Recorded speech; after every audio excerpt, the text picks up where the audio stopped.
we're living in very troubling times with a war raging. And I was asked just to share with our Choshev friends in Olam some of the questions I've been dealing with, because since this war broke out, I'm constantly in touch with the Rabbanim and leaders and organizations that are involved in the terrible, terrible, horrific war in the Ukraine. And as one could imagine, most of the Shilas are Hilchos Shabbos Shilas. I actually forwarded to Rabbi Gottesman some Makoimis that might be helpful, but I'm not on video, so I don't see the screen, and I don't know whether you have the means. So the very first Shilas that came up 2 Shabbosim ago, when the war broke out, and people were afraid. They were afraid of bombings. They were afraid of attacks. Could they leave their homes? Could they leave their homes even though it might incur Chillul Shabbos? Would this be like a future Pikuach Nefesh? And it's very well known, Shuvas Noide Beyuda, Madura Kami Yoredesim and Reish Yud, that a future is not the Shabbos. Please take this down and put the Marmakim. Sorry, we're putting the Marmakim on the screen, excuse me, as soon as we can get them. So that's a Noide Beyuda, Reish Yud, Yoredeya, Madura Kami, and the Sam Sefer and the Binyan Sian agree. The Noide Beyuda speaks about medical research. Could we dissect a body to advance medical research? And the Noide Beyuda says no. It is only if there's a choile befonenu that is defined as Pikuach Nefesh. However, ein hanidin doimel araya. Medical research that might bring a breakthrough, that is not Pikuach Nefesh. Fleeing Nefesh. But we always feel comfortable as poskim if we have sources, and we don't need to rely just on Svara. Medrash Rabbe Parshas Masai, number 1 on the list that I sent, is an amazing medrash, and I'm reading the medrash. If you could have it on the screen. Halacha mishu hoyu nirdaf min hagoyim u min haliste mayu sheichal Shabbos. Kach shonu Rabbeinu. Mishu hoyu nirdaf min hagoyim u min haliste machal Shabbos bishvil lemaleit es nafsoi. וכך אנו מוצאים בדוד, כשביקשו על ההורגוי בורח ממנו ונמלט. אומר רבינו מעשה שבו לגדול לספור לכסוב עם רוע מן המלכוס. There were rumors, there was documentation that there's going to be terror for the Jews. כסוב עם רוע מן המלכוס. הולכו ואומר לרבי אלעזר בן פרתא, רבי, כסוב עם רוע מן המלכוס. He was afraid. Maybe he's been listening to. Maybe some microphones were planted. He was afraid to tell them, run for your lives.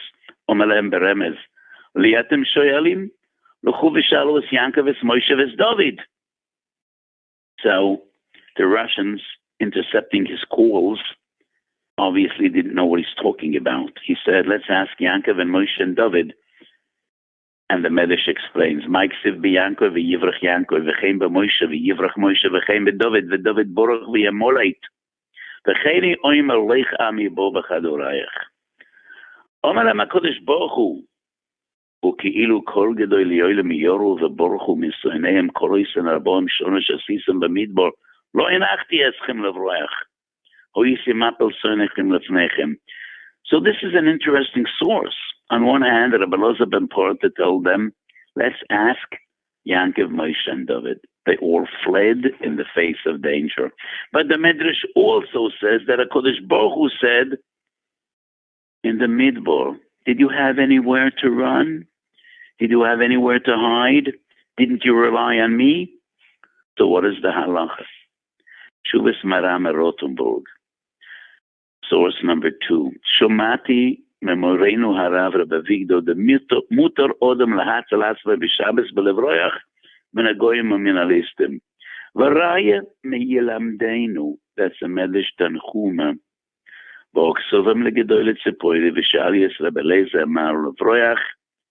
Same story. Let's ask Yankov, Moshe, and David.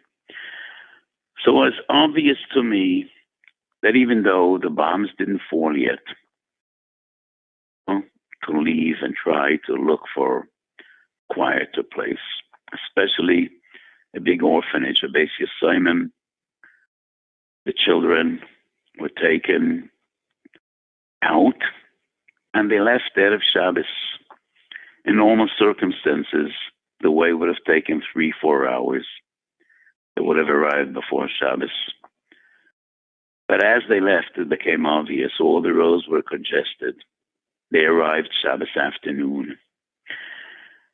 And my psak to them was, based on the Medrash, based on Shuvas Maram Rothenberg, and based on Savora Pshuta, you are entitled to run. In retrospect, it definitely was the right psak when cities were destroyed and bombs and thousands of people were hurt, thousands were killed, homes were destroyed. So that journey took them more than 24 hours.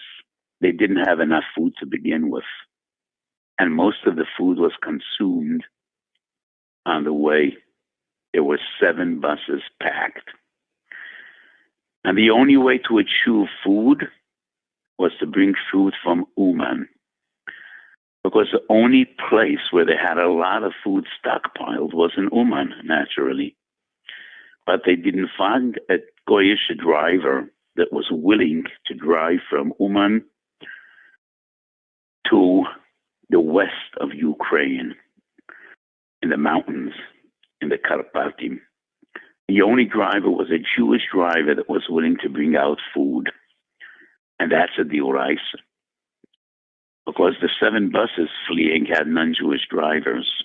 And then they called me, could a Jew bring food?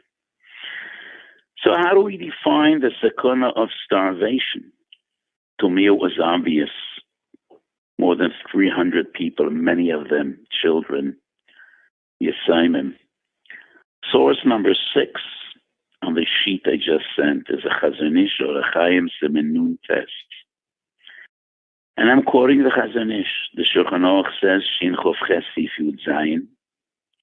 Mutar lo imela eine Yehudi lasis tafshel koton she'ein lo ma lechol.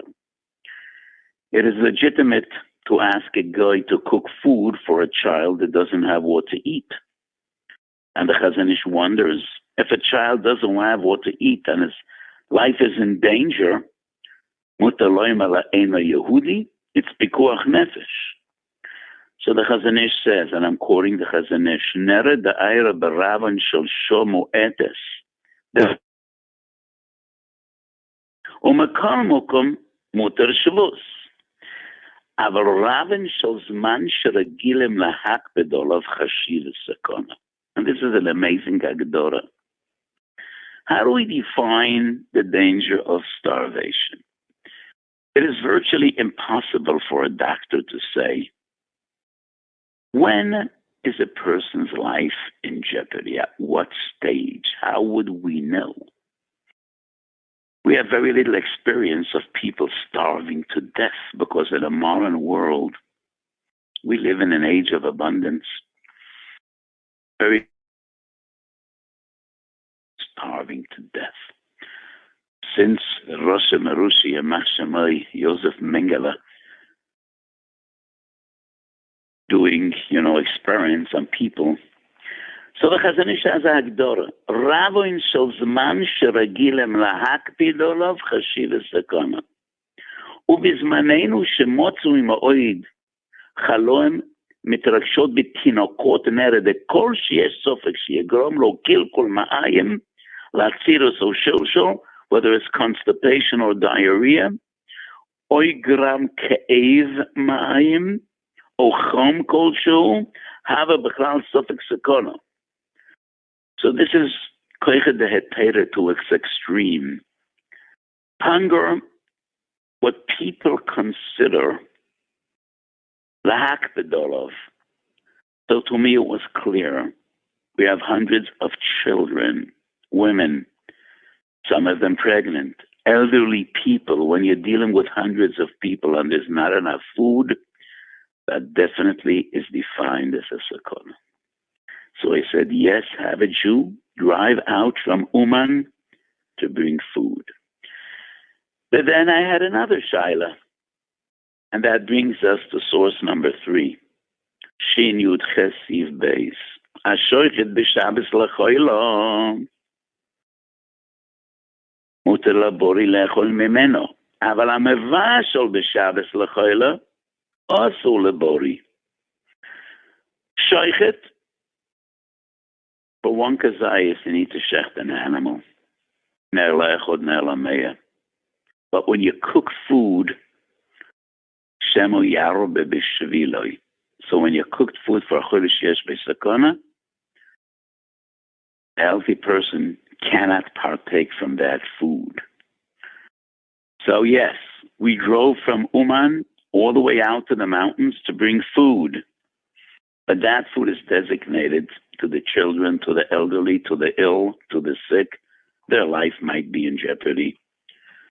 But the young and the vibrant and the healthy, they could fast. Also labori.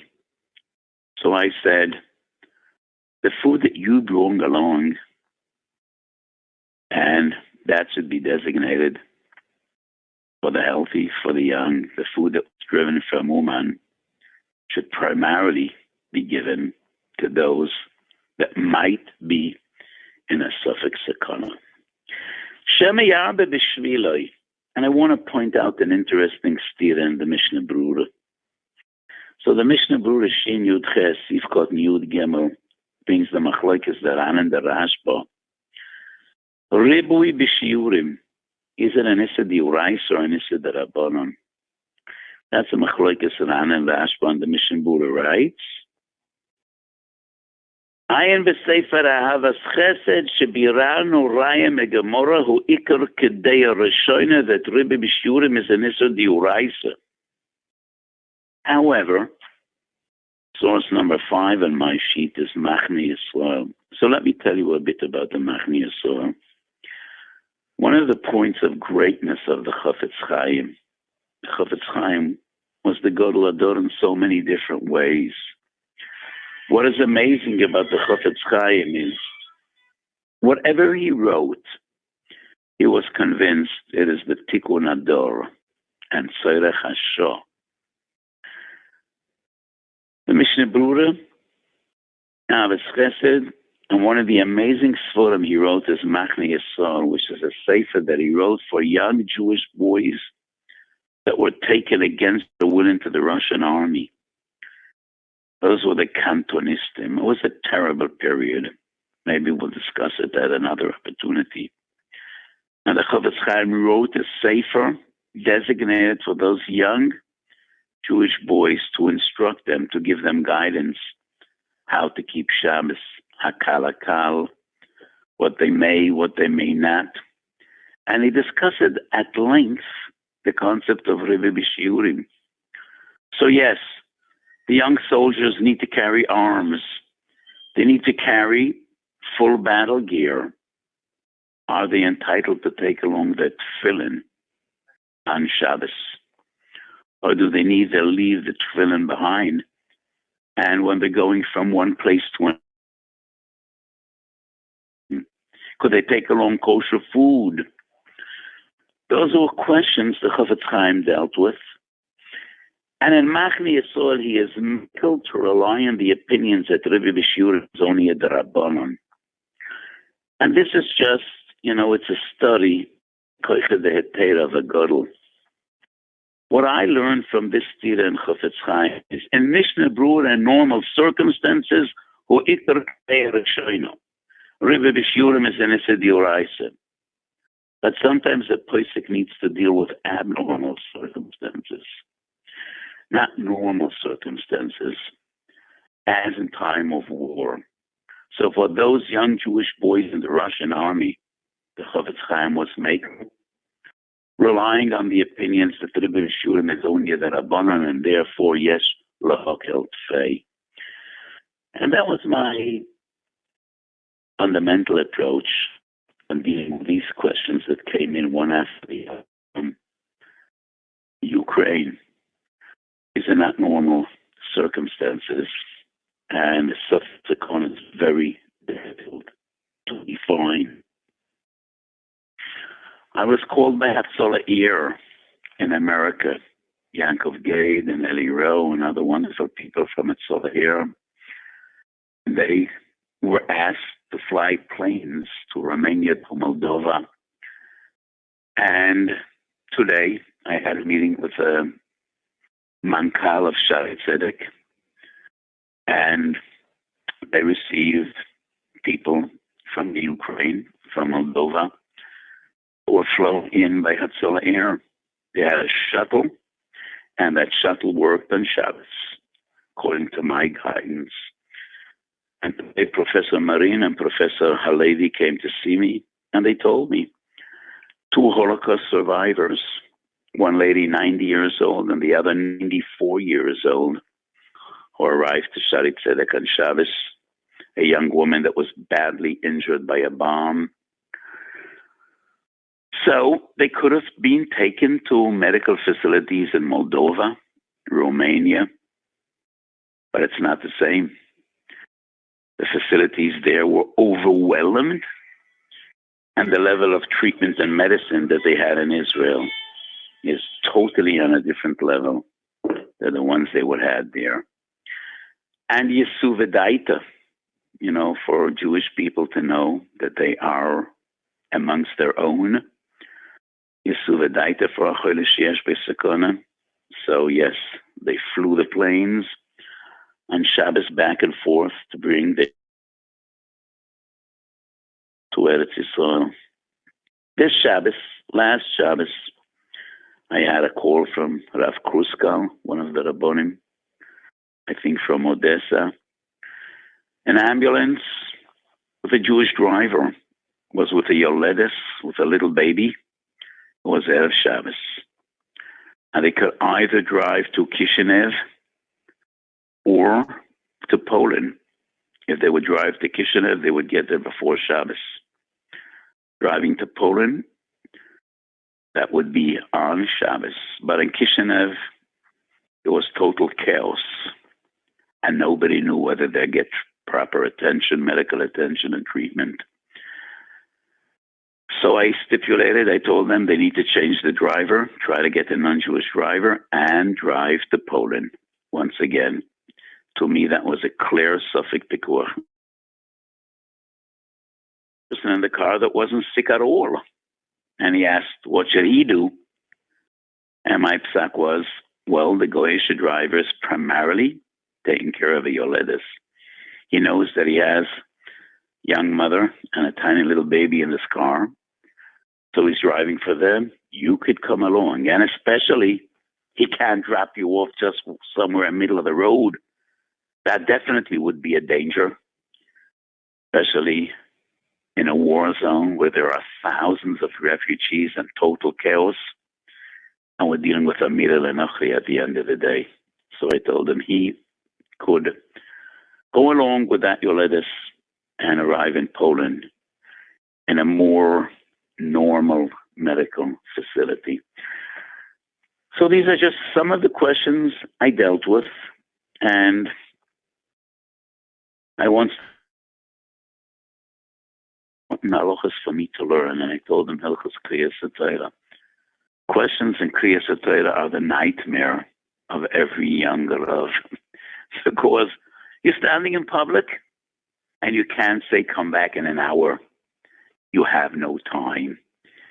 Everybody in shul is looking at you and need to give it sack.